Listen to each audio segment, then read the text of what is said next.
Bonjour et bienvenue pour ce webinaire consacré au management collaboratif au sein des associations que nous co-organisons aujourd'hui avec Exopé et Harmonie Mutuelle ESS. Alors, pourquoi avoir d'abord quelques règles de modération du webinaire? Vous avez sur votre écran un module questions et réponses sur lesquels vous pouvez adresser vos questions, qu'elles soient d'ordre technique ou sur le fond du webinaire. Nous allons traiter ces différentes questions lors de temps d'échange qui est prévu à la fin de ce webinaire. Ce webinaire est actuellement enregistré pour pouvoir le diffuser aux participantes et aux participants qui ne pourraient pas être avec nous aujourd'hui. Et vous recevrez l'ensemble des supports liés à ce webinaire. Pourquoi avoir choisi d'organiser ce webinaire en tant que mouvement associatif et en lien avec nos partenaires? C'est qu'il nous semblait intéressant d'adresser cette question du management au regard des valeurs qui sont défendues par les associations dans leurs projets associatifs, dans leurs modalités de fonctionnement et de voir comment elles pouvaient entrer en résonance avec la manière de gérer ces équipes au quotidien. Si on traite aussi cette question de manière plus forte, c'est qu'aujourd'hui, on est sur une double interrogation sur les questions d'attractivité de l'emploi qui ont été accentuées, vous le savez, par les effets de la crise sanitaire et aujourd'hui par les effets de l'inflation. Mais il y a aussi, plus largement, une question autour de l'inclusion dans l'emploi et de comment aussi on rapproche des publics qui ne sont pas forcément les personnes qu'on aurait mobilisées le plus naturellement dans les organisations. Pour ça, il y a plusieurs leviers qui sont à mettre en place. La question de la politique salariale, de renforcement des parcours professionnels, de la qualité de vie et des conditions de travail qui sont des leviers classiques et qu'on retrouve dans différents secteurs. Il y a aussi cette question d'une management horizontal, donc ce qui touche à l'organisation du travail et qui est, comme je viens de le dire, rentre plus en résonance avec nos modalités de fonctionnement associatives et que nous avons choisi d'explorer. Et pour les explorer, justement, nous nous sommes adjoints l'intervention de 3 personnes avec des regards complémentaires. Fabien Hitvine, qui est maître de conférence à l'Université de Strasbourg et qui a, dans ses terrains de recherche, traité de cette question-là pour nous reposer les cadres et les enjeux sur ce sujet. Ensuite, un témoignage terrain de l'association Signe de Sens à travers Marjolaine Mantin, qui est leur directrice adjointe et qui nous expliquera comment ils ont vécu au sein de cette structure leur organisation en termes de management. Et enfin, Nicolas Chabroux, qui fait partie de la coopérative Transfert RH et qui accompagne un certain nombre d'associations et de structures de l'ESS sur cet enjeu-là. Et pour ça, durant ce webinaire, on veut s'interroger sur l'opportunité et les limites de ce type de management, parce qu'au-delà de l'idée, il y a aussi un certain nombre d'interrogations et de précautions que ça peut engendrer, et aussi, plus concrètement, d'échanger sur ces conditions de mise en œuvre pour qu'ils soient vraiment pertinents et qu'on ne soit pas seulement dans l'affichage de certaines intentions pour le mettre en place. Voilà pour le programme de cet après-midi qui, j'espère, vous intéressera. Et sans plus tarder, je vais laisser la parole à Fabien Hitvine pour qu'il nous donne sa vision en tant que chercheur sur les enjeux liés à ce sujet. Merci beaucoup. Merci de me donner cette occasion.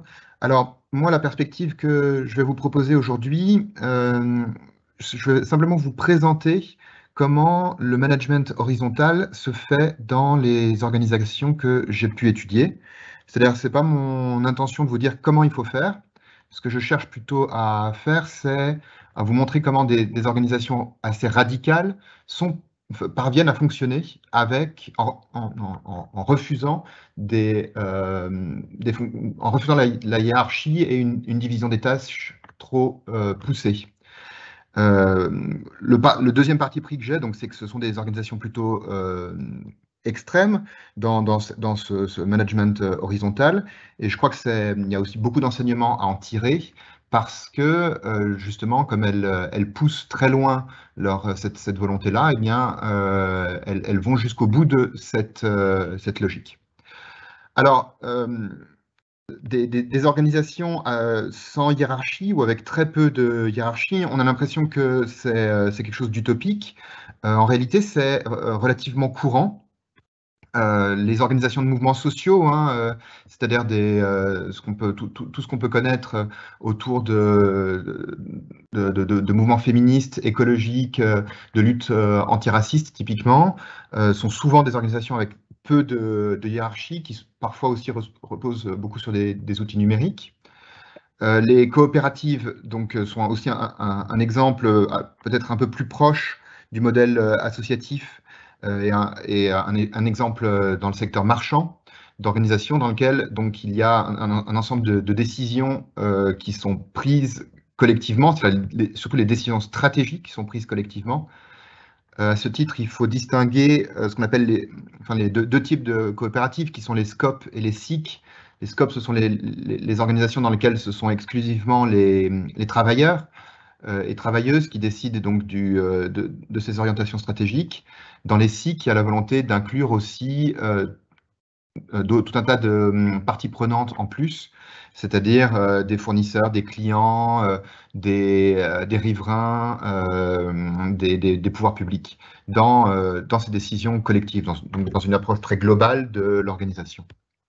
Et comme j'ai travaillé dessus aussi, je ne peux pas m'empêcher de mentionner la cogestion allemande, qui est un type de management mettons collaboratif assez affaibli à l'heure actuelle, mais qui donc repose sur le principe d'avoir des représentants des salariés et des syndicats dans les organes décisionnaires de l'entreprise. C'est un système qui s'est affaibli au cours de la deuxième moitié du XXe siècle, mais qui a quand même le mérite d'exister, y compris sur de très très grosses entreprises. Voilà, donc cette première partie, juste pour exprimer le fait que ça existe, ça se pratique depuis longtemps, et il ne faudra pas croire que la hiérarchie, ce soit l'unique et seul mode de structuration des organisations. Alors, j'ai deux terrains essentiellement dont je voudrais vous parler aujourd'hui, qui sont des terrains que j'ai suivis sur le long terme, chacun plusieurs années, avec des entretiens, avec des observations. D'abord, La Barbe, qui était un groupe activiste féministe qui dénonçait l'absence de femmes au poste de pouvoir au travers de performances spectaculaires, symboliques, c'est-à-dire qu'elles allaient dans des conseils d'administration, des conférences, des conférences de presse, et elles dénonçaient le fait que toutes les personnes qui étaient assises là étaient exclusivement des hommes. Et elles avaient tout un dispositif ironique mis en place que je ne développe pas ici.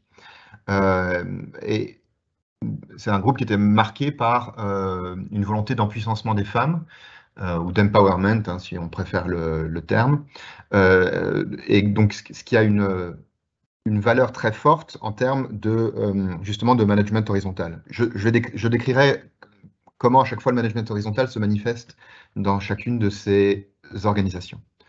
Et alors, à l'heure actuelle, je suis en train de terminer un terrain avec la TRAM, qui est une organisation de la Seine-Saint-Denis qui accompagne des personnes en souffrance psychique, qui est une organisation qui refuse le modèle de l'hôpital psychiatrique, qui en général, et surtout à l'heure actuelle, dans les périodes d'austérité, est un modèle très vertical, clos, avec donc une forte distinction entre patients et médecins soignants.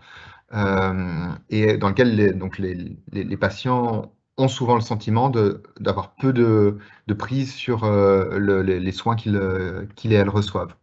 La volonté de la TRAM, c'est donc de s'éloigner de ce modèle de l'hôpital psychiatrique et surtout de ne pas réduire la santé mentale à un phénomène médical, mais aussi de prendre en compte ses aspects économiques, financiers, administratifs, judiciaires, de logement, j'en passe. C'est-à-dire dire simplement qu'une personne a moins de chances de décompenser si elle vit dans un logement propre plutôt qu'un logement avec des punaises, par exemple. C'est un exemple parmi tant d'autres.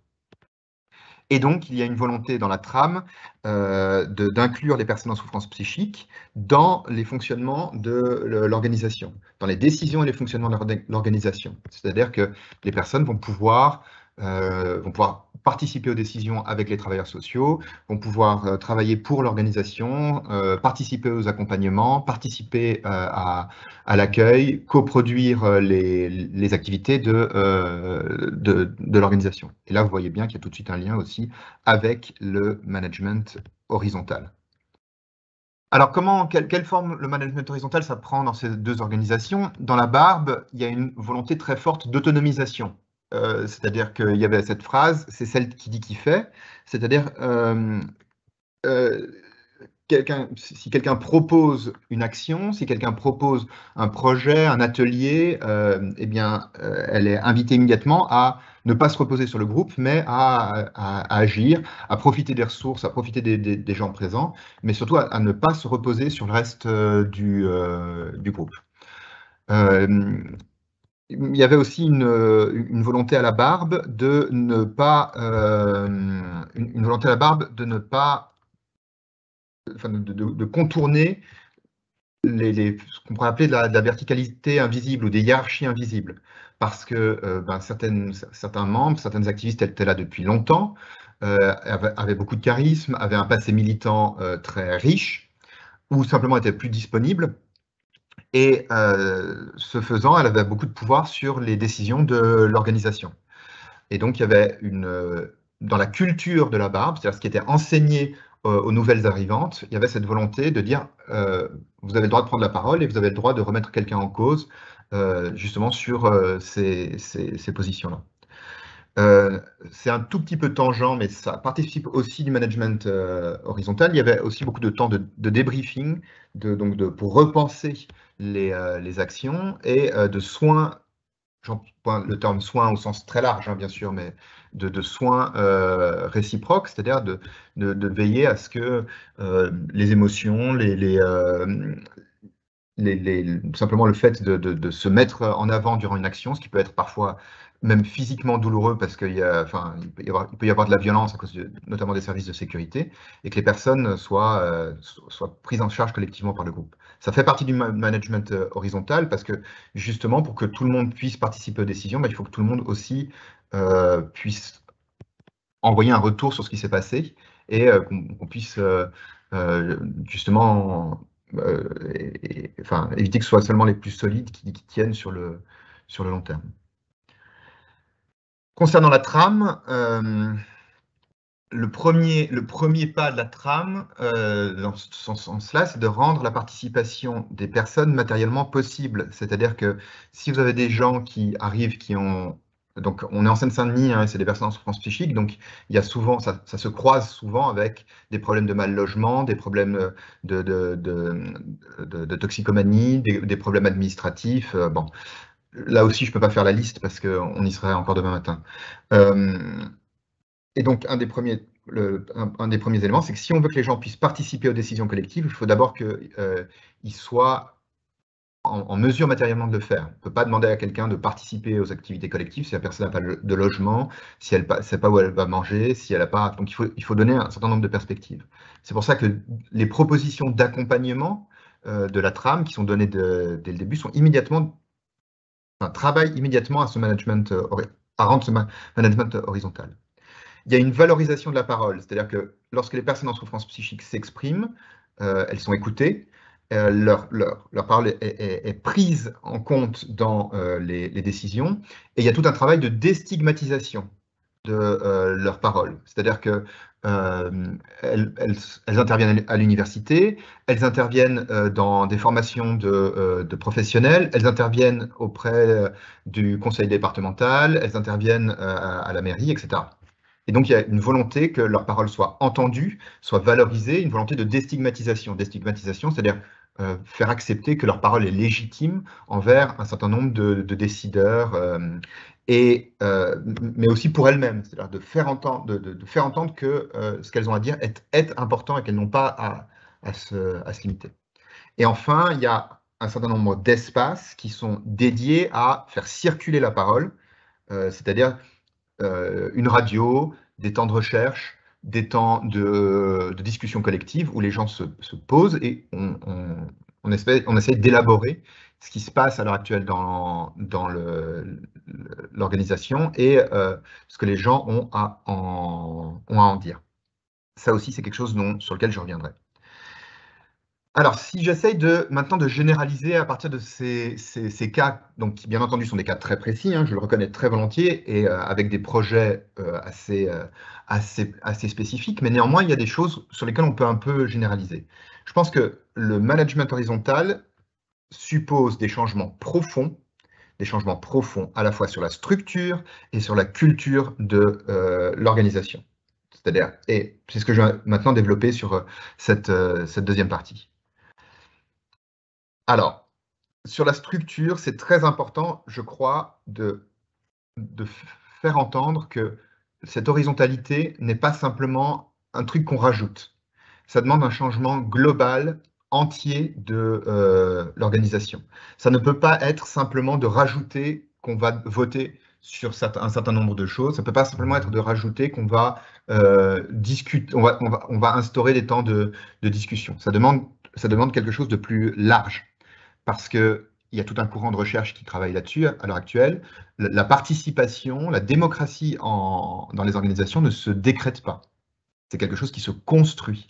C'est quelque chose qui se construit au niveau des individus, au niveau des fonctionnements organisationnels. Un élément important, c'est la transmission de l'information. C'est-à-dire s'assurer que les gens comprennent bien ce qui leur est demandé, comprennent que les enjeux soient clairs, et que les décisions qui sont parfois des décisions techniques puissent être élaborées collectivement. Ça suppose qu'il puisse y avoir des temps et des espaces dédiés à ces décisions collectives, et c'est loin d'être négligeable. Une organisation comme la TRAM passe entre 5 à 10% de son temps, ça dépend des semaines, à ces décisions collectives. C'est-à-dire qu'il y a 5 à 10% du temps qui n'est pas du temps productif, mais qui est bien du temps utilisé pour prendre ces décisions, et où la plupart des gens ne font pas leurs activités habituelles à ce moment-là. Je crois que c'est impossible de se passer de ça. On ne peut pas imaginer un management horizontal qui serait un management où ça se passerait rapidement, où ce serait simplement des choses à voter, où il y a besoin de débattre, il y a besoin de transmettre ces informations. Et enfin, il y a les personnes qui réalisent les actions, qui mènent les activités, qui prennent les décisions, sont responsables vis-à-vis du reste du groupe.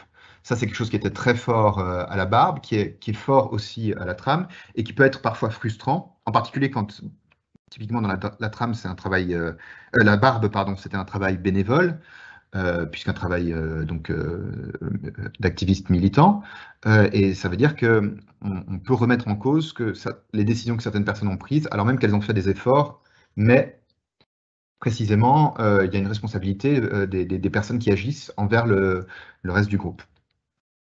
Donc ça, c'est un peu pour les éléments, c'est des pistes que je vous propose pour les éléments structurels.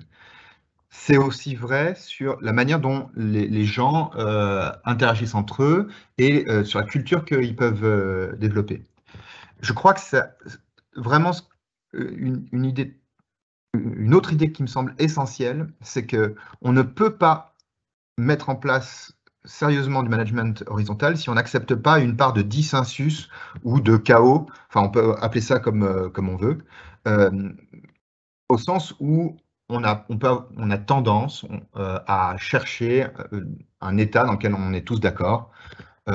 Au contraire, et ça je l'ai vu plein de fois, au contraire, les décisions véritablement collectives, démocratiques, sont des décisions qui se prennent lorsque émergent les désaccords, émergent des idées qu'on n'attendait pas, des personnes qui jusque-là ne s'étaient pas exprimées et qui apportent quelque chose qui dérange le business as usual. On a tendance à avoir une socialisation qui est plutôt une socialisation assez disciplinée, et je pense qu'il faut vraiment lutter contre ça. Il ne faut pas sous-estimer la peur qu'on peut avoir du dissensus. Je crois aussi qu'il faut être capable de remettre en cause les buts même de l'organisation, accepter que ce soit, entre guillemets, moins efficace.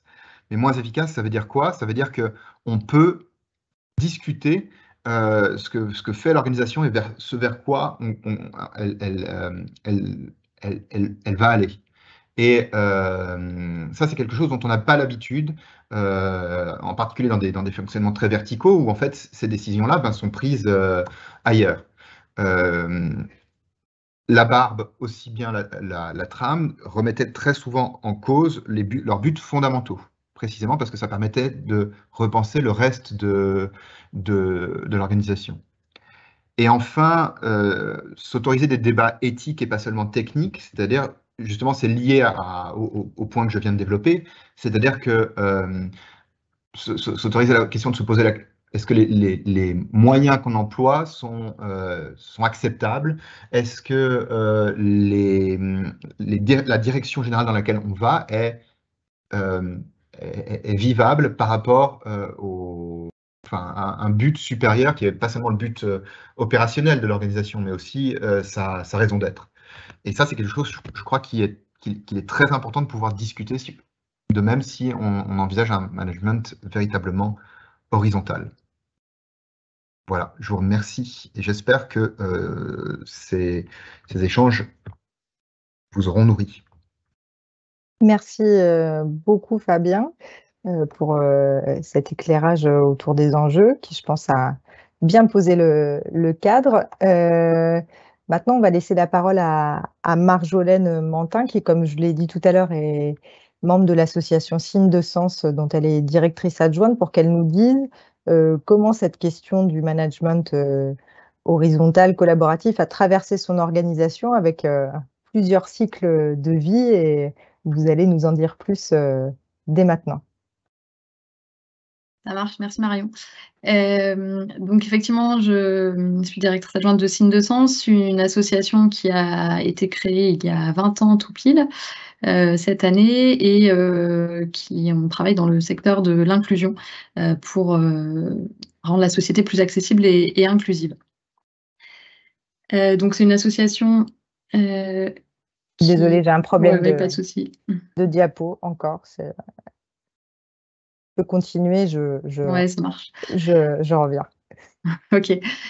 Donc, c'est une association qui est basée principalement à Lille. On est plusieurs salariés à être aussi en Auvergne-Rhône-Alpes, mais le siège est à Lille. On est 27 personnes et on a de nombreux projets, dont des outils numériques, ce qui fait qu'on arrive à peu près à 150 000 utilisateurs de nos outils par an. On travaille avec de nombreux partenaires, un peu partout en France, même un petit peu à l'international. La vision de Signes de Sens, c'est que le handicap, c'est une source d'innovation et de transformation pour la société. Pour nous, le handicap n'est pas un frein, mais plutôt une opportunité pour innover et pour améliorer l'accès à la culture, à l'information, à l'éducation, aux apprentissages pour tout le monde. Donc, on considère les personnes en situation de handicap comme des éclaireurs d'une autre façon de voir le monde. Quelques exemples de projets qu'on mène, donc des projets autour de la langue des signes avec le dictionnaire edX, des projets autour de l'accès à la lecture pour les enfants, un programme Ben le Koala sur les apprentissages du quotidien pour les tout-petits, et puis pas mal de projets aussi autour du secteur de la culture. Et puis on travaille aussi en prestation, en formation, on fait du conseil, de l'accompagnement pour des structures de tout type. Et ce qui nous caractérise aussi, c'est la méthode de travail qu'on utilise, qui est que ce soit dans nos projets, dans nos programmes, ou dans les prestations quand on accompagne des clients, mais aussi à l'interne quand on travaille sur notre fonctionnement, c'est la méthode design, qui est assez proche d'une méthode projet classique où on va explorer un sujet, imaginer des solutions, les co-construire. La différence, c'est que quand on en arrive au prototypage, il y a vraiment cette phase d'itération où on revient en arrière, on boucle jusqu'à ce qu'on arrive à une solution qui nous convienne. On va la tester avant de la déployer, de la mettre en œuvre de façon définitive. Voilà, donc pour poser un petit peu le cadre. Pour revenir sur l'histoire finalement du management chez Signes de Sens, il y a 20 ans, la structure s'est créée, comme pas mal d'assauts avec d'abord une personne salariée, puis 2, puis 3, etc. Sur du coup les 15 premières années à peu près, on est passé de 1 à 15 salariés. On avait des équipes qui étaient très autonomes et très polyvalentes. C'est un peu les moutons à 5 pattes qu'on recherche en permanence et qu'on a souvent dans la création des associations sur le début, avec des personnes qui avaient un intitulé de poste, mais qui finalement regroupaient pas mal de compétences et de missions différentes, et du coup qui aussi avaient une forte autonomie sur leur prise de décision dans leur champ de responsabilité. Finalement, chacun savait où était sa place, quel était son champ de responsabilité, et puis tout le monde s'impliquait pas mal sur la question aussi du projet associatif et du fonctionnement de l'association. Avec un processus d'amélioration continue où quand quelqu'un identifie un problème, voilà, on avait une façon de fonctionner et puis elle marche plus, on a besoin de changer, et voilà, tout le monde était relativement proactif sur l'amélioration de tout ça. Donc beaucoup d'agilité qui s'est mise en place naturellement, et puis aussi on a donc eu toujours un organigramme très horizontal, notamment parce que c'était compliqué pour nous de faire des pôles d'activité, puisque finalement tout le monde travaillait un peu avec tout le monde selon les projets, et donc le management il s'organisait plutôt par projet. Donc à un moment donné, c'était une personne qui allait être chef de projet, donc qui allait manager les autres sur le projet, puis un autre projet après ou en parallèle, c'était l'inverse, et donc voilà, tout le monde travaille avec tout le monde, et potentiellement, quand on est chef de projet, on peut manager les autres de manière transverse. Beaucoup aussi de confiance a priori, donc de la part de la direction. Donc, voilà, on parle d'horizontalité, mais il y a toujours eu un directeur, une direction.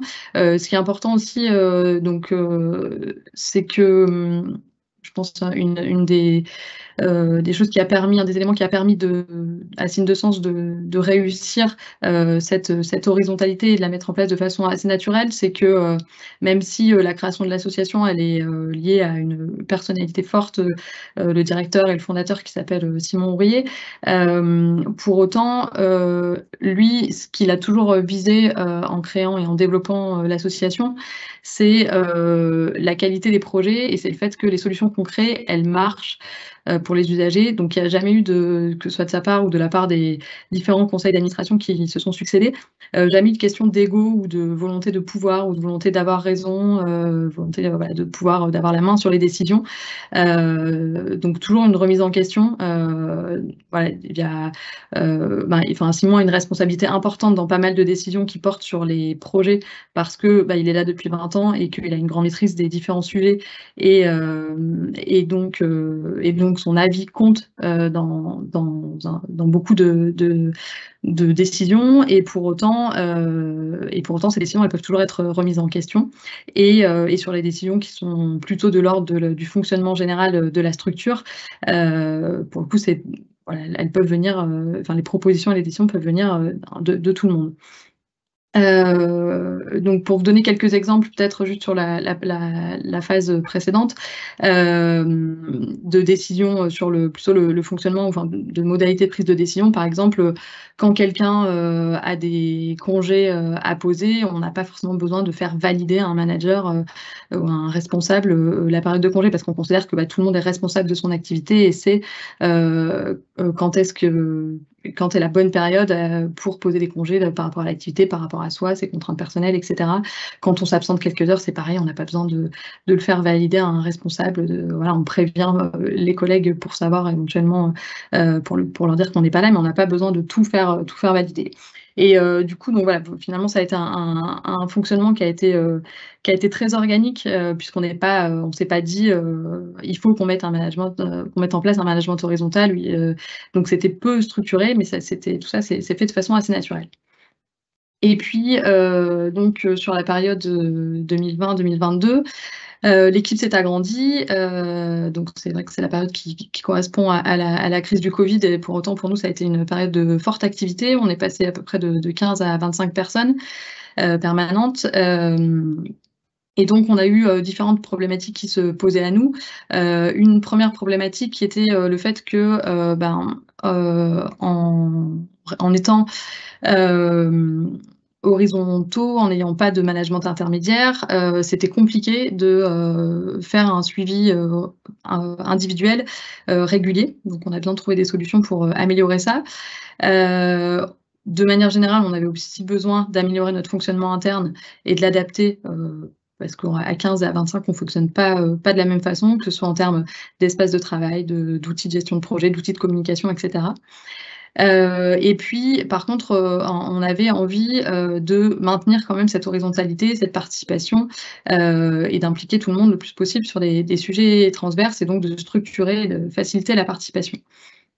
Et puis, évidemment, la crise Covid aussi qui nous a pas mal chamboulé comme la plupart des structures, et en même temps on s'est dit quelles opportunités cette crise peut nous amener, puisqu'on a aussi appris à travailler de manière un peu différente, et donc on a essayé aussi de rebondir sur cette crise. Et donc on a lancé tout un processus de design d'une nouvelle organisation à partir donc du parcours du salarié pour voir un petit peu ce qui pouvait être amélioré et structuré donc pour garder cette horizontalité et s'améliorer. Et donc on a travaillé, enfin quasiment toutes les personnes de l'équipe ont été impliquées à différents moments pour donc à la fois imaginer, prototyper, déployer des solutions. On a créé différents outils, donc que ce soit des outils plutôt sur la prise de décision, peut-être que si je vous parle de sollicitation d'avis, ça vous dit quelque chose. Donc le fait qu'une personne peut prendre la responsabilité d'une décision à partir du moment où elle a sollicité les avis des personnes qui étaient concernées et qui pouvaient avoir une expertise sur le sujet. On a travaillé sur la question des espaces de travail, sur la question du suivi individuel. On a créé un nouveau rôle dans l'association qui s'appelle les écouteurs, où des personnes volontaires se sont portées volontaires pour avoir des temps réguliers avec les collègues pour être à leur écoute et faire remonter des problématiques qui pouvaient concerner l'ensemble du collectif. On a travaillé sur le parcours d'accueil, etc. Donc voilà, on a mis pas mal de choses en place. On a aussi essayé de travailler sur l'organigramme, de le remodeler. C'est un travail qu'on a entamé et qu'on n'a pas forcément abouti à ce moment-là. Du coup, sur la question de l'amélioration du fonctionnement, du suivi individuel, etc., et de l'ancrage de la participation, je pense qu'on peut dire qu'on a atteint nos objectifs. Par contre, à ce moment-là, c'était un moment, donc, comme je disais, où l'activité était plutôt soutenue et on ne se rendait pas forcément compte que la nouvelle équipe, donc parmi les personnes qu'on avait recrutées, notamment les plus juniors, se déresponsabilisait un petit peu du portage global du projet associatif et du développement de l'activité. Et donc, on est arrivé là, depuis l'année dernière, à une période où finalement l'activité a baissé parce que les personnes qu'on avait recrutées, elles faisaient le travail qu'on leur demandait, mais elles n'avaient pas forcément en tête ou les compétences de développer des nouveaux projets pour assurer la suite aussi de leur activité. Elles comptaient finalement plutôt sur des personnes qui avaient plus de bouteilles, on va dire, et plus de réseaux, qui avaient les partenaires pour, etc. Et puis c'est vrai que en fait ces profils, ça s'explique en partie parce que ces profils sont beaucoup moins polyvalents. On est sur des profils plus techniques, plus spécifiques, et c'est vrai que voilà, on l'avait pas forcément formulé, mais en fait les postes, on les a recrutés pour des postes spécifiques, et pour nous c'était un peu induit que forcément ces personnes allaient elles aussi devenir des moutons à 5 pattes qui allaient développer leur activité, et finalement ça n'a pas été le cas. Et puis après il y a aussi voilà, je pense peut-être une évolution du rapport au travail chez les plus jeunes, où en fait on a, donc sans absolument en faire une généralité, mais c'est quand même, je pense, des échanges qu'on a aussi avec d'autres structures et qui observent un petit peu la même chose. On a des personnes qui veulent travailler dans une asso, une structure de l'ESS, c'est important pour elles en termes de valeurs, mais qui ne veulent pas forcément s'impliquer plus. En gros, si le cadre qu'on leur propose convient, elles restent. Par contre, si à un moment donné ça ne convient pas, elles vont voir ailleurs. S'il n'y a pas un cadre qui est un peu mieux, elles ne vont pas forcément être proactives pour changer ce cadre. Et de manière plus générale, c'est un peu le regard que j'ai sur une partie de cette génération. Peut-être que c'est pas tout le monde, mais c'est des gens qui qui veulent vivre dans un monde meilleur, mais qui veulent plus forcément changer le monde, comme peut-être les militants associatifs d'il y a quelques années qui se sont professionnalisés, qui sont devenus aussi les salariés des assos qui voulaient changer le monde et qui peut-être se sont épuisés à changer le monde. Donc il n'y a pas de, j'ai pas de jugement sur qui a tort ou qui a raison. En tout cas, c'est plutôt un constat sur ces nouveaux profils. Voilà, et puis on a aussi des personnes qui, par exemple, en termes de charge de travail, s'il y a pas forcément beaucoup de travail, ne vont pas alerter. Par contre, elles comptent chacune de leurs heures. Donc du coup, on s'est rendu compte qu'on avait besoin vraiment de faire un suivi de l'activité beaucoup plus proche que ce qu'on avait fait pendant les quasi 20 premières années. Et puis, on avait aussi en parallèle dans cette nouvelle équipe recruté des personnes qui étaient plus seniors et qui avaient naturellement aussi pris des responsabilités, une implication pour le coup sur la structure, la stratégie, le projet associatif, etc. Et donc, finalement, encore une fois, assez naturellement, on est arrivé à se dire que l'organigramme horizontal tel qu'il était, il ne fonctionnait plus. Et donc, du fait de l'évolution de l'activité, cette fois, on pouvait se regrouper par pôle. Donc, c'est ce qu'on a fait. Donc, on a créé des pôles et avec à leur tête des personnes qui ont une responsabilité de management intermédiaire. Pour autant, le management, donc l'organigramme n'est plus horizontal, mais on a toujours un management qui est participatif et on vise la responsabilité, la responsabilisation des équipes, donc que ce soit au sein des pôles pour organiser l'activité, mais aussi sur la construction des nouveaux projets et puis sur des sujets transverses comme ceux que j'ai cités précédemment où on continue de travailler vraiment de manière collaborative et participative. Et donc, la suite, on sait que c'est pas fini, on va sans doute pas s'arrêter là, c'est sans doute pas le dernier modèle d'organisation, le dernier organigramme de Signes de Sens. On a un contexte autour de nous qui évolue. Je pense qu'il n'y a pas de modèle idéal qu'on vise. En tout cas, l'idée, c'est de toujours s'adapter à ce contexte et aux besoins et d'avoir une évolution qui reste la plus naturelle possible. Nous, notre objectif, ça reste évidemment l'utilité sociale et du coup, y compris en tant qu'employeur, pas uniquement vis-à-vis de nos usagers. Et donc, à un moment donné, si le management horizontal, on sent qu'il est maltraitant pour nos équipes, c'est aussi pour ça qu'on est repassé à un management plus hiérarchique et classique, mais en essayant de faire en sorte qu'il soit tout de même responsabilisant. Et donc, ça reste notre objectif pour demain. Merci beaucoup, Marjolaine. Ce que j'ai oublié de dire en introduction, c'est que vous nous avez fait le plaisir de partager cette expérience dans le cadre des prix du mouvement associatif, donc les prix Valdec qu'on organise tous les 2 ans et demi. Et donc, vous avez déjà fait l'effort il y a 2 ans maintenant de partager cette expérience. Donc, on vous remercie en tout cas d'avoir réitéré aujourd'hui. Alors, en dernier intervenant, donc on va plutôt avoir l'analyse de quelqu'un qui accompagne les structures associatives, mais de l'ESS en règle générale autour de ces enjeux, pour nous dire un petit peu de sa fenêtre, quelle est sa vision du sujet. Donc Nicolas, je vous laisse la parole. Merci Marion. Donc voilà, Nicolas Chabroux, je suis formateur consultant en management et en ressources humaines au sein de la coopérative Transfert. Et je suis aussi co-gérant de la coopérative depuis 3 ans. Donc on est une SIC, une société coopérative d'intérêt collectif. Voilà, comme l'expliquait Fabien, au niveau de notre gouvernance, on a différents acteurs de la coopérative, à savoir un collège salarié, un collège partenaire pour des personnes qui interviennent sur nos activités en fonction des besoins, et puis un collège client pour des clients pour lesquels on a travaillé ou on travaille toujours, qui ont envie de s'impliquer dans la gouvernance de notre coopérative. Donc on a un cabinet conseil et organisme de formation dans le management et les ressources humaines, dans le secteur de l'économie sociale et solidaire, et puis on a à ce jour 7 salariés et une quinzaine de partenaires qui interviennent sur nos différentes actions. Et j'ai eu l'occasion aussi d'animer, je continue encore, des formations autour du management collaboratif pour des managers de l'économie sociale et solidaire. Donc un petit mot rapide, même si la coopérative n'est pas une association, mais on peut trouver parfois des liens et des concordances. Voilà. Donc nous, il y a 3 ans, on a décidé de changer de modèle de gérance, de passer d'une gérance unique à une co-gérance à 2. Voilà, il y a eu tout un accompagnement de la gouvernance pour la mise en œuvre de ce modèle, à la fois de sa conception, son suivi et son accompagnement. Et voilà, on a fait un tuilage de 6 mois avec l'ancienne gérante pour les différentes missions de la gérance. Et puis la gouvernance est aussi impliquée dans le suivi du fonctionnement de ce modèle. Voilà.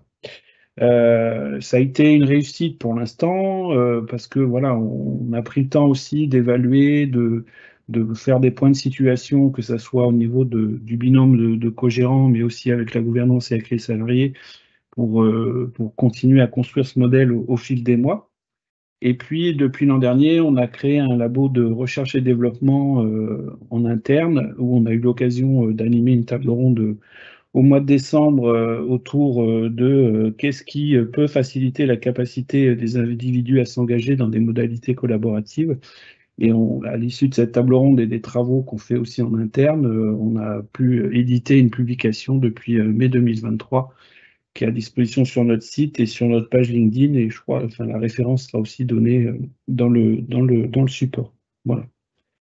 Je suis par ailleurs donc aussi en tant que consultant formateur amené parfois à accompagner ou à discuter de cette modalité de management collaboratif, horizontal, voilà, et j'ai aussi l'expérience en tant que manager de l'équipe des 7 salariés, voilà, donc j'ai plutôt une manière de fonctionner de manière horizontale, participative, mais avec aussi adapté à l'autonomie de chaque salarié. Parce que pour moi, enfin pour nous, le préambule aussi pour que les gens puissent s'engager, être actrices et acteurs, faire partie de propositions ou de décisions, il faut que les gens soient sécurisés aussi dans leur mission et dans leur emploi. Donc ça demande parfois une présence plus importante du ou de la manager, aussi pour des gens qui sont peut-être moins autonomes ou moins habitués aussi à ces modalités-là, parce que je rejoins ce que disait Fabien, c'est pas parce qu'on décide de faire du collaboratif qu'obligatoirement ça va marcher, et que parfois on a les meilleures intentions du monde, mais ça ne fonctionne pas, ou ça prend du temps, ou on peut rétro-pédaler comme nous le partageait Marjolaine, voilà, et c'est pas un échec en soi, c'est aussi s'adapter aux situations des personnes et des organisations et des acteurs, aussi des associations ou des structures. Moi, dans l'expérience que j'ai eue en tant que manager ou en tant que consultant, moi, les points importants, c'est, comme je vous disais, que les personnes soient sécurisées. Donc, il va demander un accompagnement parfois plus individuel des personnes pour qu'elles trouvent leur place dans le collectif. Et puis, par rapport à ça, de prendre les personnes là où elles en sont pour les amener vers plus d'autonomie. Hein. L'idée, c'est de tirer vers le haut aussi les personnes pour qu'elles soient actrices et acteurs dans leur poste et dans leur mission, avec parfois aussi, comme le disait Marjolaine aussi, des personnes qui n'ont pas spécialement envie de décider, qui n'ont pas, voilà, donc c'est comment on prend en compte aussi ces dimensions d'investissement. Ce qui peut amener parfois, c'est un peu le paradoxe, là, je ne sais pas si le paradoxe est le bon mot, d'amener un peu parfois de la verticalité dans l'horizontalité. Moi, je peux vous partager ce que je vis parfois avec mon équipe, où j'ai une partie de l'équipe où les gens sont très autonomes, experts dans leur domaine, mais sur certains sujets, ils ou elles ont besoin de partager, de pouvoir partager une décision ou d'avoir un avis sur un sujet particulier. Donc, ce qui implique pour moi, en tant que manager, soit de co-construire la décision qu'on va prendre, ou de décider aussi, et que par rapport à ça, je peux vous donner une image qui est assez parlante, qui n'est pas de moi, hein, qui est un des intervenants de la table ronde, où voilà, on est un groupe d'amis, on décide de partir en vacances, et puis tout ça va se faire discuter dans le groupe d'amis, des 4-5 personnes, de qu'est-ce qu'on va faire, où on va aller, voilà. Mais au moment de partir, si le groupe d'amis part en voiture, il va y avoir qu'un seul conducteur. Et qu'à un moment, dans le pilotage de la voiture, ça va reposer sur une personne. Et ben voilà, parfois dans les organisations, même si on a une envie, une intention de travailler en horizontalité, voilà, mais parfois, à un moment, certaines situations peuvent amener qu'une personne ou un organe de décision puisse décider aussi pour le reste du groupe. Moi, j'aime à dire aussi, par expérience, de se mettre d'accord si on veut travailler dans des modalités partagées, collaboratives, de se mettre d'accord sur qui propose, qui décide, qui pilote. et que ça soit aussi discuté en fonction des contextes que je vous disais, de là où en sont les personnes, de se mettre d'accord là-dessus pour aussi sécuriser les personnes, c'est-à-dire qu'elles savent ce qu'on attend de moi. Est-ce qu'on attend de moi que je vais proposer? Est-ce qu'on attend de moi que je vais piloter? Est-ce qu'on attend de moi que je vais participer à la décision? Et c'est très important dans ce préambule-là de pouvoir soit le travailler en tant que manager ou avec sa gouvernance si on veut changer l'organisation, parce que je rejoins ce que disait Fabien, il faut changer aussi l'organisation globale si on veut aussi travailler dans de l'horizontalité ou dans du collaboratif. Voilà, donc de vraiment être clair sur ces dimensions-là pour que les personnes qui font partie du collectif savent ce qu'on attend d'elles et pouvoir savoir comment elles ont envie de s'impliquer. Voilà. Et puis, en fonction de ce qu'on décide dans l'organisation, de qui propose, qui décide, qui pilote, d'avoir des méthodes de travail, des process qui vont permettre à chacun de contribuer à son niveau dans ce qui a été décidé. Je vous parle de sécurisation. Vous avez un modèle de M. Philippe Fourteau qui s'appelle le modèle SAD, qui est une pyramide comme Maslow. Vous avez le S en bas, le A au milieu, le D en haut, qui permet de voir justement comment, en tant que manager, on peut accompagner les personnes. Et la base de tout, c'est la sécurisation. Et le A qui est au-dessus, c'est associé. Ça veut dire quoi? Ça veut dire qu'on ne peut pas associer les personnes si elles ne sont pas sécurisées. Et justement, être très clair sur les process, sur l'organisation, ça permet de sécuriser pour que les personnes puissent contribuer. Et une fois qu'elles sont associées, on peut aller dans le D en haut de la pyramide, qui est la situation de développement, où les personnes vont être en autonomie et en responsabilisation plus.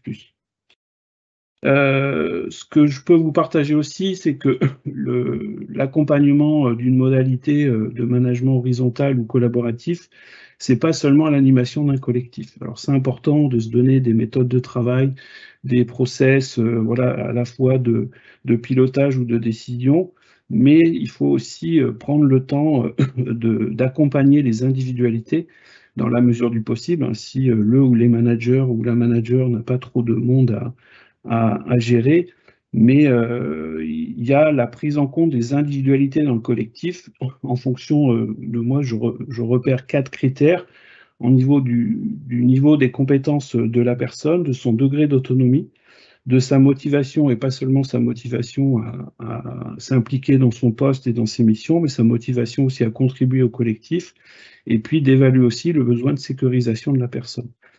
Et moi, j'aime à dire que le management, on fonctionne sur 2 jambes. Il y a à la fois l'animation d'un collectif, mais il y a aussi l'accompagnement individuel. Et l'un rend service à l'autre, c'est-à-dire que si je prends le temps d'accompagner, de bien comprendre, d'évaluer avec la personne son degré d'autonomie, sa motivation, son besoin de sécuriser, son niveau de compétence, de fait, ça va avoir une incidence sur la qualité de l'animation du collectif. Et donc, se dire qu'on va être dans du collaboratif, dans l'horizontal, c'est accentuer que sur le collectif, non, c'est aussi, en même temps, prendre le temps d'accompagner individuellement les personnes. Donc, voilà, et puis ça permet de pouvoir aussi adapter son management aux besoins des personnes pour pouvoir les sécuriser et les tirer vers le haut pour qu'elles soient aussi force de proposition et d'implication. Il y a aussi un paramètre très important, c'est le temps. C'est-à-dire que c'est pas parce qu'on peut décider, je ne sais pas, en 1 heure que on va changer l'organisation d'une association, on veut travailler en collaboratif, ben ça va pas se faire en 1 semaine, en 1 mois. Ça va prendre le temps de pouvoir savoir comment on va organiser tout ça, quelle va être la place de chacun, quelle va être la place de la gouvernance, quelle va être la place du management, quelle va être la place des collaboratrices, collaborateurs dans l'organisation qu'on a envie de prévoir.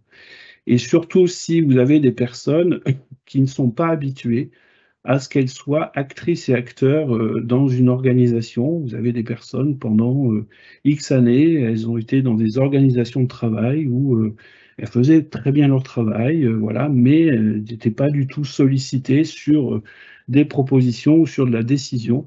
Donc, leur imposer, pardon, je suis un peu caricatural, mais un peu du jour au lendemain à dire, ben, maintenant tu vas, comme les autres, décider sur telle ou telle action ou tel projet, ça peut être aussi très déstabilisant pardon, et très insécurisant. D'où ce que je disais tout à l'heure aussi, l'intérêt de pouvoir accompagner les personnes de manière individuelle pour sécuriser. et s'entendre dire aussi que des personnes ne veulent pas pouvoir être dans la prise de décision et tout ça. Donc c'est quelque chose qu'il faut aussi entendre et prendre en considération. Donc voilà, il y a ce paramètre temps qui est très important. Et puis de pouvoir aussi, en tant que manager, lâcher prise à certains moments. Voilà, si on est dans une organisation où la décision est partagée, elle est collective, ben c'est aussi se plier à une décision collective si on décide que le collectif décide justement. Et puis de pouvoir choisir des modalités, si on est sur la décision, qui permettent à ce que chaque proposition soit possible, entendue, écoutée, prise en compte, et pouvoir, à l'issue de propositions, se donner les moyens de décider. Alors vous avez différents modèles. Vous avez par exemple le modèle de la prise de décision par consentement, qui permet à chacun dans une organisation ou lors de l'animation d'un collectif, il y a différents rôles qui facilitent la prise de décision. Mais le principe de la prise de décision par consentement, c'est que j'ai le droit de ne pas être d'accord, et on peut avoir plusieurs personnes sur les sujets qui sont évoqués.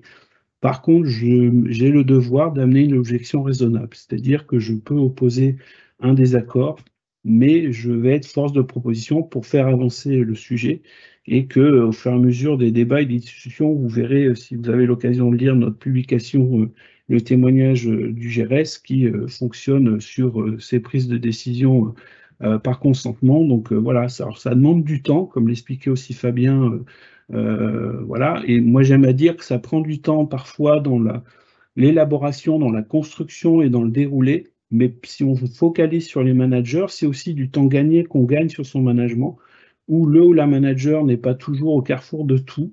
C'est-à-dire que si on rend plus autonomes les personnes individuellement et qu'on rend les collectifs plus autonomes, ben c'est aussi du temps de gagner en tant que manager, qu'on n'est pas toujours sollicité à prendre des décisions et tout ça, et qui permet aussi aux personnes d'être actrices et acteurs de leur outil de travail qui sont l'organisation dans laquelle ils peuvent s'épanouir. Voilà ce que je pouvais compléter en quelques mots. Merci beaucoup, Nicolas. Enfin, de ce que vous dites, peut-être on peut se dire que c'est comme comment on fait vivre nos espaces associatifs qui sont des espaces démocratiques, en tout cas, qui tâchent et qui tentent de faire vivre une certaine forme d'exercice démocratique, et comment on instille cette partie au sein d'une équipe. C'est peut-être là-dessus qu'on est. Alors, j'ai une question très précise qui nous a été posée par l'un de nos participants. C'était le nom de la pyramide que vous avez évoqué, Nicolas. Rien à voir avec le jeu. Non. C'est le modèle SAD, les 3 lettres du modèle sécurisé, associé, développé. Voilà, de monsieur Philippe Fourteau, Fourteau. Voilà.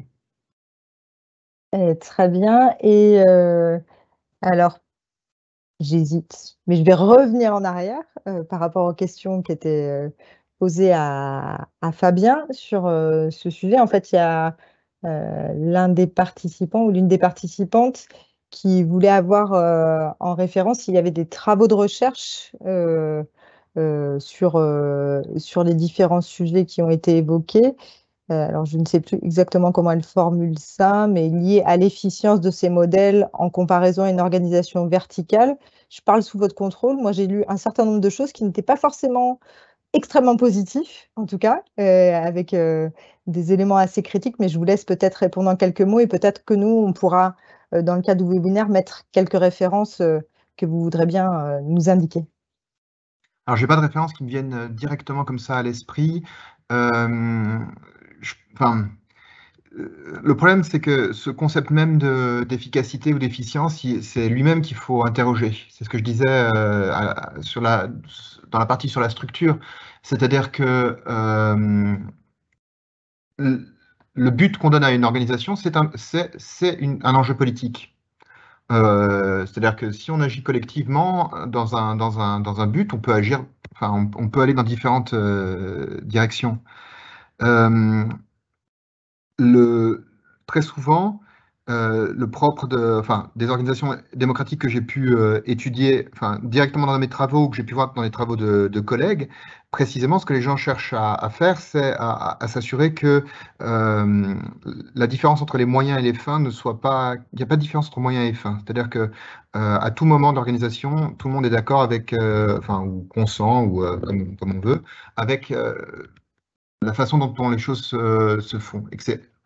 Et donc, la question de l'efficience, oui, il y a effectivement, j'avais déjà entendu parler de travaux qui montrent que les organisations horizontales tendent à être moins efficientes, entre guillemets, que des organisations verticales. La difficulté, c'est en regard de quels critères, en fait? Parce que ce critère-là, justement, lui-même, il peut être remis en cause.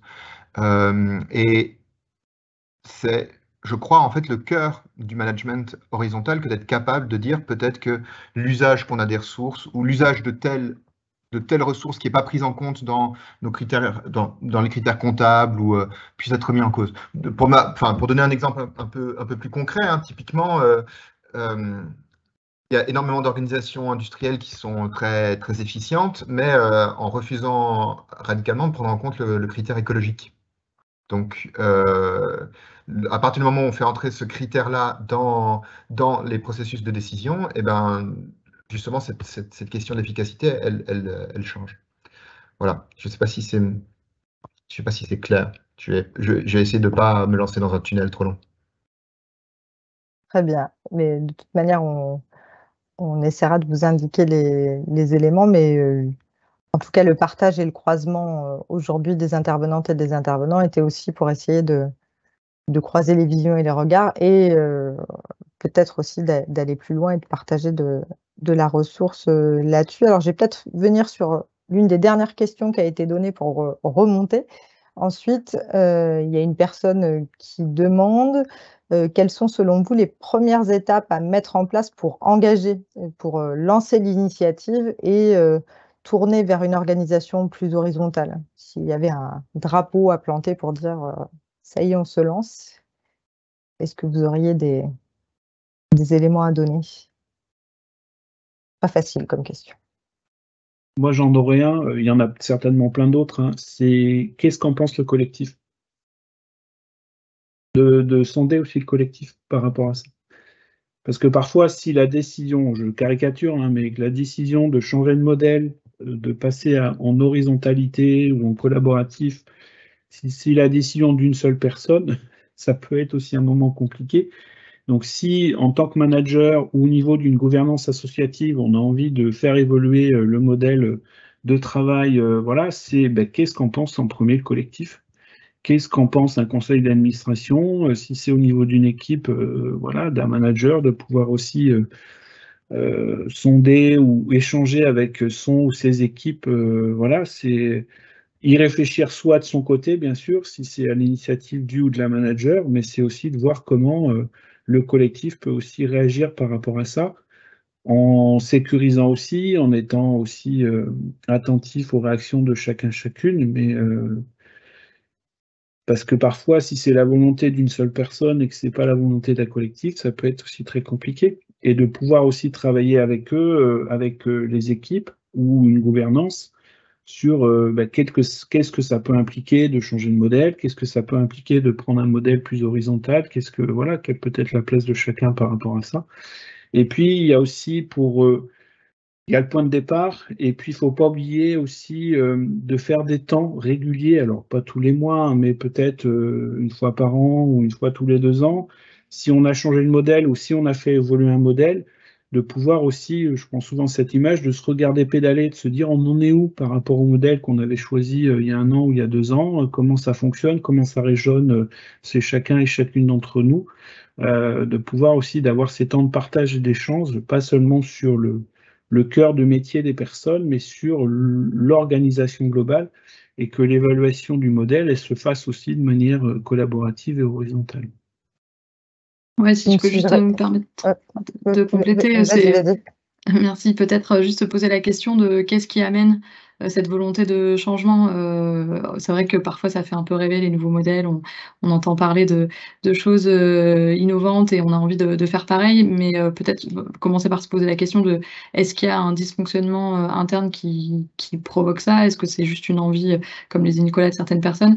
Et est-ce que c'est bien ça la solution par rapport à la problématique qu'on identifie dans notre organisation? Ou est-ce que peut-être finalement c'est complètement, c'est pas un problème de management ou un problème d'organigramme, mais le problème il est ailleurs peut-être?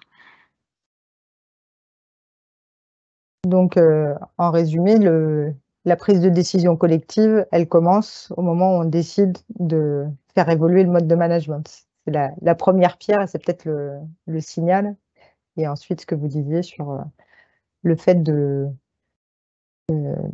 vérifier collectivement à des temps décidés ensemble que les choses continuent à fonctionner ou s'il faut ajuster les choses. Par exemple, si sur la route, si je reprends l'exemple de votre voiture, si à un moment il y a un bouchon, on se dise peut-être qu'il faut prendre la départementale à côté, par exemple. Il y a quelques blocs de questions encore, alors on va en prendre une, mais qui en fait deux. C'est autour de la notion de responsabilité, pour dire que, très bien, on est dans une forme de management horizontal participatif, mais il y a quand même aussi, au bout du bout, un exercice de responsabilité. Donc le premier volet de la première question, c'est plutôt sur qui est responsable de quoi dans un management horizontal? Est-ce qu'il y a une responsabilité horizontale? Ce qui est assez drôle, c'est qu'on peut se poser les mêmes sujets sur les gouvernances des coprésidences.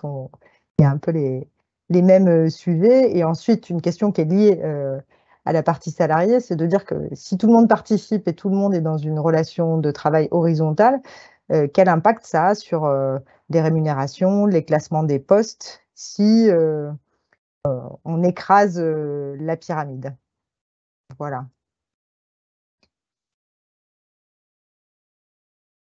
Je peux proposer par rapport à la première question, sur la responsabilité. Alors bon, il y a la responsabilité légale, hein, qu'on soit une association ou une entreprise. Voilà, il y a cet aspect-là qu'il faut pas gommer, bien au contraire. Mais après, il y a l'organisation. Je peux vous partager à Transfert, par exemple. La plupart des salariés sur des missions, on va dire, transversales qu'on a au niveau de la coopérative, on a des références. Voilà, on a une référente RH, moi qui me seconde et me soutient sur la partie RH de mon management. On a une référence handicap, une référence qualité, une référence communication, une référence commerciale, qui fait que chacun a une mission transversale en plus de ses missions de formatrice consultant ou d'assistant de gestion pour la partie administrative. Donc c'est valorisé financièrement. Vous parlez de la rémunération.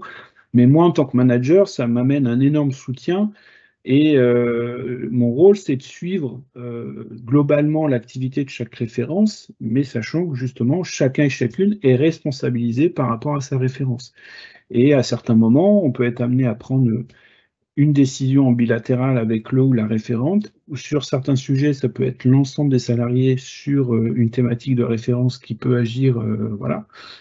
Et puis sur la rémunération, c'est quelque chose qu'il faut prendre en compte. Vous avez des modèles aussi. Nous, on a accompagné une structure voilà, qui décide eux-mêmes de leur propre rémunération. C'est-à-dire, les salariés ont décidé de leur propre rémunération. Ils se sont donné des critères, voilà, et ce qui a permis à chacun et chacune de pouvoir contribuer à la politique. Bon, après, dans des organisations où il y a des conventions collectives et tout ça, il y a aussi un cadre voilà, qui oblige parfois à être vigilant et à respecter, bien sûr. Mais c'est aussi, si on change de modèle, d'anticiper aussi ces questions-là de responsabilité et de valorisation, de responsabilisation. Donc voilà, c'est pas... pardon, je vais être un peu schématique, on fait du collaboratif, donc on va tous discuter en réunion, tous décider. Ça influe aussi sur plein d'autres paramètres organisationnels, responsabilisation et valorisation de la responsabilisation. Donc c'est des questions aussi qui doivent se poser pour les managers et aussi pour les gouvernances. Parce que ça peut avoir une influence sur le modèle économique. Très bien, merci. Alors, les questions fusent, donc j'essaie de faire ça de manière Peut-être une question pour Marjolaine ou pour d'autres. Tu as évoqué les problématiques de génération et de rapport au travail qui pouvaient évoluer, plutôt dans la perspective d'un verre à moitié vide, en disant qu'il y avait un certain nombre de choses à ajuster. Il y a un ou une des participantes qui demande s'il y a eu aussi de bonnes surprises avec de nouveaux salariés qui, à contrario, se sont impliqués assez vite en fait sur ces modalités de fonctionnement plus collaboratif. Voilà. Oui, alors dans l'exemple de Signe de Sens, effectivement, complètement, bien sûr, c'est ce que je dis, hein, c'est une partie de l'équipe et donc enfin, c'est des expériences qui se répètent, donc c'est pour ça qu'on se permet de généraliser un petit peu, nous, dans ce qui se passe dans l'association, mais clairement, oui, on a eu des bonnes expériences, des personnes qui sont arrivées chez nous en stage, qui sont toujours là en tant que salariés, en CDI depuis pas mal d'années, et qui sont impliquées et proactives sur effectivement les questions transverses de l'association, oui, clairement. Très bien. Et il y a toute une partie pour dire que parfois ça ne peut pas marcher ou ça ne peut ne plus marcher. Et des personnes qui assumaient des modalités de fonctionnement collaboratives et qui finalement progressivement tendent à vouloir une forme d'organisation plus hiérarchique et une situation qui devient un peu compliquée. Et il y a une autre question qui s'en rapproche qui dit est-ce qu'il y a des leviers ou des pratiques à mettre en place vis-à-vis de salariés ou de collaborateurs qui, à un moment ou à un autre, se sentent moins impliqués dans le projet. Alors là, il y a écrit, entre guillemets, se reposent sur leur laurier. Enfin, en tout cas, les leviers pour réembarquer des personnes de la structure qui seraient un peu moins ou plus en retrait sur cette démarche participative. J'espère avoir bien retranscrit.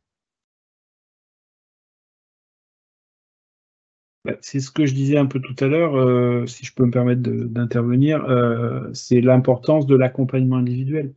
Qu'est-ce qui fait qu'à un moment, des personnes se désengagent ou à un moment ne trouvent plus leur intérêt ou leur compte dans une organisation? C'est pouvoir prévoir ces temps d'accompagnement individuel en tant que manager pour sonder la motivation, pour sonder la non-application. Et puis, une question aussi qui est importante dans cet accompagnement individuel, c'est quel est le besoin de la personne ou quels sont les besoins de la personne, pas seulement liés à ses missions opérationnelles, liées à son métier, mais par rapport à l'organisation. Et aussi, en fonction de ce que je disais tout à l'heure, si on se prévoit des temps collectifs pour aussi dire notre modèle, enfin, ou le modèle qu'on a co-construit et tout ça, est-ce qu'il est toujours adapté à nos besoins, à nos envies, à nos motivations? Ben, ça permet à des gens peut-être qui commencent un peu à se mettre en retrait de trouver un intérêt, de pouvoir verbaliser aussi au collectif comment ils ou elles vivent les choses et de pas aussi en tirant le trait un peu fort, mais s'il y a des gens dont le modèle ne correspond plus, voilà, donc soit on change le modèle ou à un moment la personne change d'organisation. Enfin voilà, c'est aussi des questions parfois qu'il faut se poser et de ne pas considérer comme un échec si à un moment une personne ne souhaite plus ou n'a pas d'intérêt à collaborer de manière en étant actrice et acteur. C'est quelque chose qu'il faut aussi entendre et que soit l'organisation s'adapte, soit la personne s'adapte en allant voir si l'herbe est plus verte ailleurs pour elle. Voilà. Très bien. Aussi, peut-être un levier qu'on utilise chez Signe de Sens, c'est la question du CSE, parce qu'on est suffisamment nombreux pour en avoir un. Je sais que c'est pas le cas de toutes les structures, et on a la chance d'avoir une relation de travail très constructive avec le CSE, et c'est quelqu'un qui, donc on a une personne, et c'est quelqu'un qui parfois se donne aussi le rôle de remobiliser l'équipe et de re-responsabiliser. On a ces derniers temps quelques personnes qui ont un peu fait de l'anti-jeu, on pourrait appeler ça comme ça, un petit peu justement avec la mise en place du nouvel organigramme, et qui ont peut-être fait traîner des bruits de couloir ou encouragé la rupture direction, équipe, etc. Et le CSE a vraiment joué son rôle de réunir l'équipe et les personnes concernées pour améliorer ça et voilà, rétablir des relations de confiance et un fonctionnement plus constructif tous ensemble. C'est magnifique parce qu'en même temps, vous avez répondu à des questions en lien avec le CSE. Donc, c'est parfait, on peut avancer sur les questionnements. Il y a aussi une question, mais qui revient un peu à ce que vous avez présenté, Marjolaine, sur l'évolution de l'équipe en nombre. Du coup, ça questionne sur est-ce qu'il y a une limite en nombre de personnes pour mettre en place ce team de management horizontal? Est-ce que c'est réservé à des petites ou moyennes structures, ou alors on veut imaginer sur des structures de taille un peu plus importante de mettre en place ce même type de management où on est condamné à la verticalité?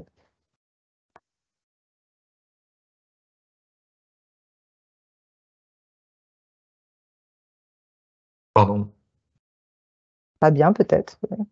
Oui, enfin, je ne peux pas donner de réponse absolue, mais il faut Non, quand même noter je pense qu'il n'y en a pas. il y a des coopératives de très haut niveau, du filetage de fer, avec une dimension capitalistique très forte, qui sont quand même des coopératives. Donc ça existe.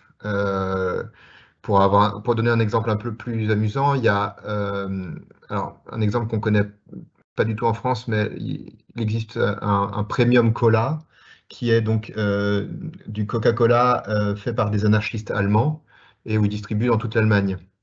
D'accord?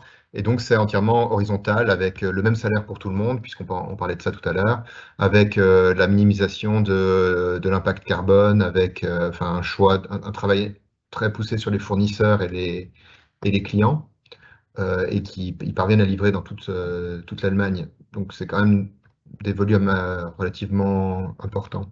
Donc je pense que sans doute qu'il y a un travail d'adaptation, c'est-à-dire qu'on ne peut pas garder, mais de la même manière que dans une organisation verticale, vous ne pouvez pas avoir à toute petite échelle les mêmes structures que celles que vous avez à très grande échelle. Il y a sans doute un travail d'adaptation, mais on n'est pas les exemples nous laissent à penser qu'on n'est pas du tout condamné à la verticalité quand on passe à plus grande échelle. J'ai en tête aussi des exemples de partis politiques ou d'organisations de mouvements sociaux qui parviennent aussi avec beaucoup de membres à garder une horizontalité réelle, enfin réaliste, mettons.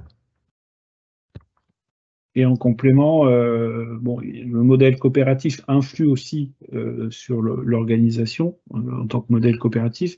Puis après, il y a des organisations aussi qu'on appelle le holacratique, voilà, où vous avez sur des grosses organisations, ça peut être des très grosses entreprises qui ont choisi ce modèle, où vous avez des équipes qui sont en autogestion, ce qu'on appelle des cercles. C'est le principe de l'holacratie qui fonctionne de manière autonome, où chaque cercle a son organisation de décision, voilà, et le ou les managers autour de ça sont là pour animer, coordonner les cercles d'une manière globale, qui fait que ils sont au cœur du fonctionnement, mais chaque cercle est aussi autonome et fonctionnel dans son organisation et dans ses prises de décision. Donc après, voilà, mais c'est aussi ce qui est super, c'est que suivant aussi les données en termes du nombre de salariés, peut-être du nombre de bénéficiaires ou du nombre de personnes au niveau de la gouvernance, c'est comment on adapte, si la volonté est de faire de l'horizontalité, c'est comment on est créatif pour créer aussi cette horizontalité avec les acteurs, les actrices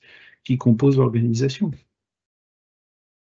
Ouais, juste citer peut-être une ressource qu'on n'a pas encore citée, je pense, c'est le livre de Frédéric Laloux, Reinventing Organizations, qui étudie 5 ou 6 organisations et qui sont toutes des grandes organisations. Je ne sais pas quel est le nombre minimum de salariés, mais je dirais que c'est des organisations où il n'y a pas moins de 200, 300 salariés, voire beaucoup plus, en France et à l'étranger. Et voilà, c'est intéressant, inspirant. C'est pas forcément, encore une fois, un modèle à appliquer à la lettre, mais en tout cas, ce sont de bons exemples de grandes organisations dans lesquelles ça fonctionne. Il y a aussi toute une partie de questionnement, peut-être qu'on a moins évoqué aujourd'hui, mais qui pourrait être exploré, c'est le lien avec la gouvernance et aussi l'effet d'écho que ça peut avoir entre une gouvernance qu'on peut décider et organiser de manière très verticale. Est-ce que ça peut coexister avec des principes de management horizontal? Enfin, comment tout ceci coexiste, sachant que cette question du management horizontal peut questionner et questionne clairement la relation, enfin la participation des salariés aux instances de gouvernance de la structure, puisque il y a une personne qui demandait la différence, et en tout cas la distinction entre l'organe de gouvernance et la partie management. Il y a une partie de la gouvernance, enfin le conseil d'administration, le bureau, enfin ce sont les organes politiques et d'orientation de la structure, et ça c'est un fait. Et la partie d'équipe est plutôt sur une partie de la mise en œuvre. Mais en fonction des organisations associatives, le partage de cette vision et l'organisation peut être extrêmement différente. Il y a des déclinaisons très fortes. Mais effectivement, ça pourrait être intéressant d'avoir une vision de comment ces pratiques de management influent sur les modalités de gouvernance. Je pense que notamment dans les cas et les expériences qu'on a pu retirer des Valdec, des prix du mouvement associatif, il y a certaines expériences auxquelles on peut se référer qui montrent bien, en tout cas, que forcément, ces deux sujets qui rentrent en résonance, parce que c'est dans une organisation associative, c'est un tout. Voilà. Alors, pouvez-vous redonner les différents niveaux d'implication possibles pour les salariés et le CA? Franchement, je ne peux pas répondre à la question parce que c'est extrêmement différent et ça dépend des choix qui sont opérés. Ce qui est sûr, c'est qu'il peut être prévu une participation des salariés à la gouvernance, mais c'est des modalités qui sont à définir entre avoir un représentant du personnel ou alors des mandats plus forts, en tout cas. Mais le principe qui reste fondamental, c'est de rester sur une administration, sur un principe de gestion des intéressés. Et donc, quand on est salarié d'une organisation, cette notion de gestion des intéressés est à équilibrer. Voilà.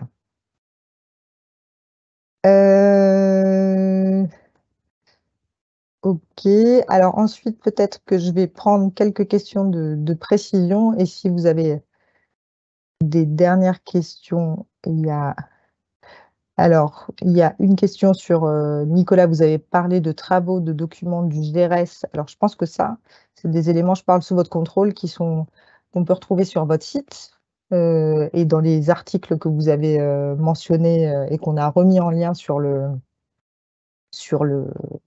chat du webinaire. Donc, où vous analysez des modalités de fonctionnement d'une structure qui s'appelle le GRS, en l'occurrence, et qui pratique ce management. C'est bien ça, Nicolas? Alors, c'est en fait notre publication. Non, mais c'est presque ça. J'amène juste une précision. Voilà, il y a la publication et il y a 3 témoignages de 3 structures différentes. Il y a le GRS, le GRET et nous au niveau de transfert qui permettent d'illustrer le fond de ce qui est dit dans l'article. Donc, la partie sur GRS, c'est le témoignage d'une manager du GRS qui partage leur fonctionnement avec ses prises de décision par consentement. Voilà. Donc, c'est dans la publication qui est disponible sur notre site. Dont on vous a mis le lien dans le chat et dont on vous remettra le lien dans le diapo qu'on va vous envoyer. Et j'en profite, est-ce qu'il est possible d'expliciter davantage la notion d'objection raisonnable? Voilà. Et ça, c'était vous, Nicolas, qui avez évoqué cette notion. Oui. Vous m'entendez? Oui, parfaitement. D'accord, parce que j'ai eu un problème de micro. En fait, lorsqu'on est en collectif et qu'on doit prendre une décision sur un sujet, on peut le faire de manière à bâton rompu, chacun dit ce qu'il a à dire, peut-être celui ou celle qui parle le plus fort va avoir plus d'influence, voilà. Le principe d'objection raisonnable dans la prise de décision par consentement, c'est-à-dire que chacun, par rapport au sujet où on doit décider, amène un avis Voilà, et il peut être en accord avec la décision qui est en train de se dessiner.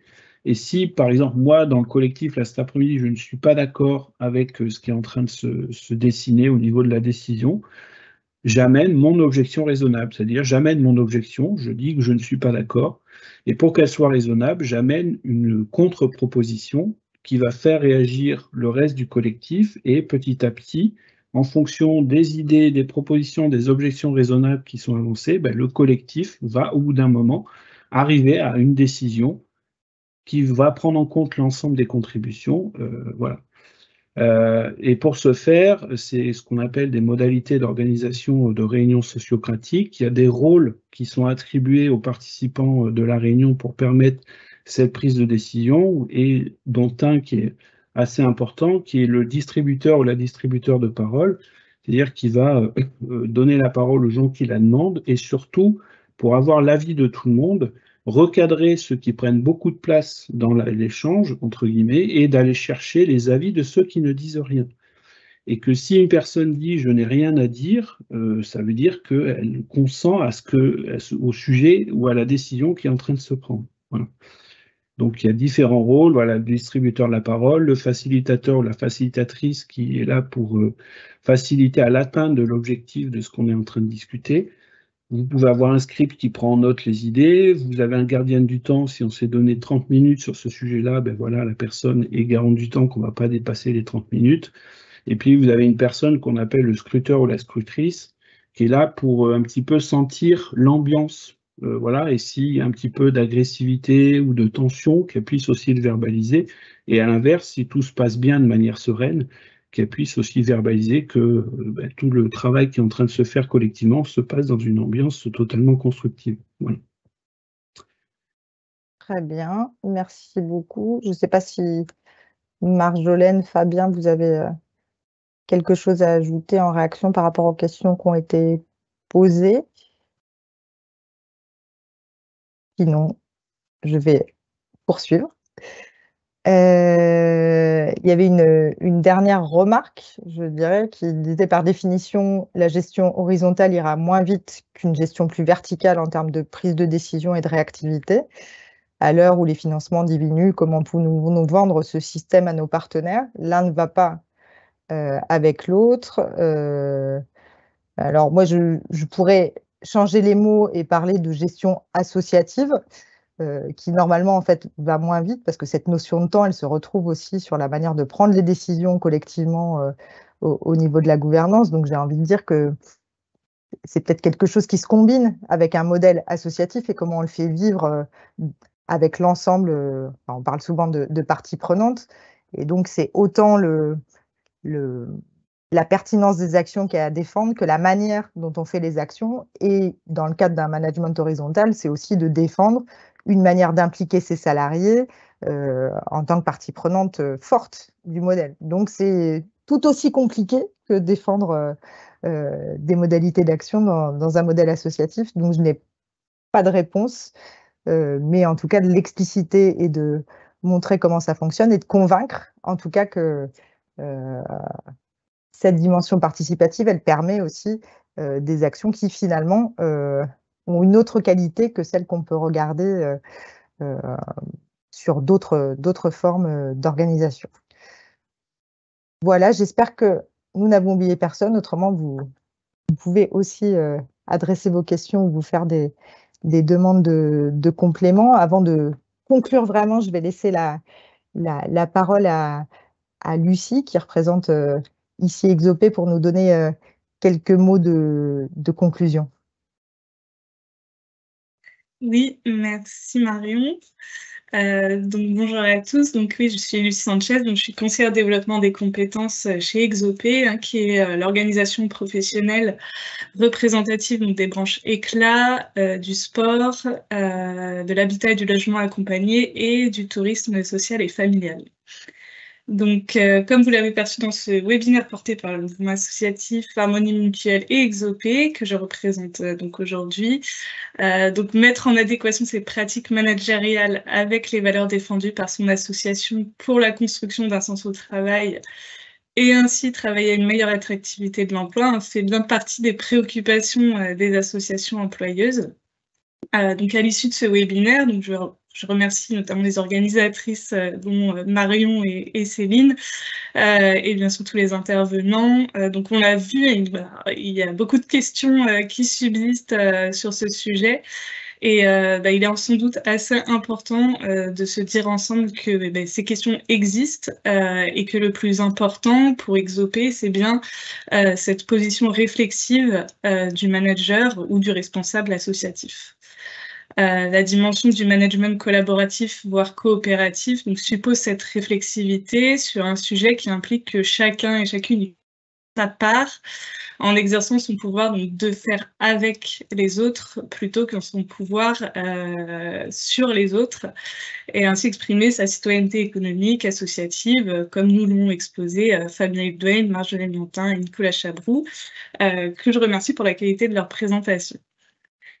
Donc, si plusieurs leviers existent pour favoriser cette attractivité, si nécessaire dans ce contexte de transition avec un S dans l'ESS, donc nous n'avons pas à rougir de cet esprit de partage, d'utilité sociale et d'horizontalité des places qui sont les nôtres dans le rapport au projet, au fonctionnement de nos structures. C'est autant un cap qu'un usage à interroger en permanence. Voilà, donc c'est pourquoi au final je ne peux que vous donner rendez-vous et vous encourager à poursuivre cette thématique en formation avec l'ADOS, donc l'organisme de formation d'Exopé, qui propose donc une formation en partenariat avec Transfert sur les nouveaux modes de management et donc développer le collaboratif. Donc vous pourrez retrouver toutes les informations sur le programme et sur les inscriptions sur le site de l'ADOS qu'on peut vous mettre notamment sur le chat. Voilà, donc je vous remercie à tous d'avoir suivi ce webinaire et je laisse le mot de la fin à Marion. Je ne vais pas être très longue, je tiens à vous remercier. Pour vous dire qu'on a mis un peu de temps quand même pour bâtir ce webinaire, donc tout le plaisir que j'ai eu à l'animer, mais aussi la frustration de ne pas avoir des participantes et des participants en face de nous, parce que j'aimerais bien peut-être un jour qu'on fasse ces éléments de débat en présentiel. Je pense que ça pourrait être très riche, et c'est déjà participatif puisque un participant propose des outils et des fiches pour pouvoir aller plus loin sur le sujet. Pour ce qui est des ressources, un mailing va vous parvenir d'ici à la fin de la semaine, on l'espère, avec la vidéo de ce webinaire et le support de projection et les ressources que nous aurons pu intégrer. Voilà ce que je pouvais dire. Il est 15h59, nous sommes excellents sur le timing. Je tiens vraiment chaleureusement à vous remercier, car moi-même, en tout cas, je ressors assez enrichie et convaincue d'un certain nombre de choses qu'on peut évoquer ça et là dans nos pratiques associatives au quotidien. Merci à vous. Bonne journée.